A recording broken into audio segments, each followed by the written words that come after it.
پشتون طلبہ ہیں ان کو الگ سے بلا کر میں بات کرتا ہوں. اس کی ضرورت ہے کہ پشتونوں کا جو کلچر ہے اس میں بہت ساری دینی چیزیں، شرم، حیا، غیرت، وہ خود اس کے کلچر کا حصہ ہے. اور اس کے چونکہ اس میں غیرت اور بہادری بھی کلچر کا حصہ ہے، تو پوری دنیا پشتونوں کو اپنے کام کے لیے استعمال کر، نوجوانوں کو مشتعل کر کے تو آپ لوگوں کی ذمہ یہ ہے کہ وہاں تعلیم کو عام کریں، لوگوں کو سمجھائیں.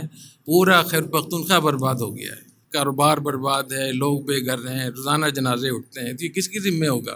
تو جامعہ رشید میں وہ اساتذہ، وہ طلباء جن کا خیر پختونخوا سے تعلق ہے، وہ جا کر لوگوں کو سکون پہنچائیں، آرام پہنچائیں، ان کے اندر ایسی تعلیم دیں وہاں نوجوانوں کو کہ وہ اپنے دین کے لیے ملک کے لیے لڑیں، ملک کے خلاف نہ لڑیں. اور قوم پرستی اور قوم کی خدمت دونوں میں فرق ہے.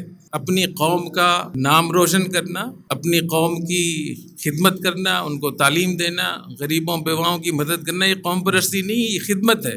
نبی کریم صلی اللہ علیہ وسلم نے ارشاد فرمایا کہ اشعریین کا یہ طریقہ کار ہے.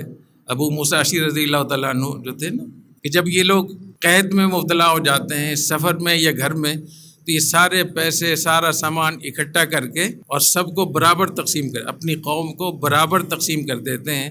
اور میں ہم منی و انا منہم، وہ مجھ میں سے ہیں اور میں.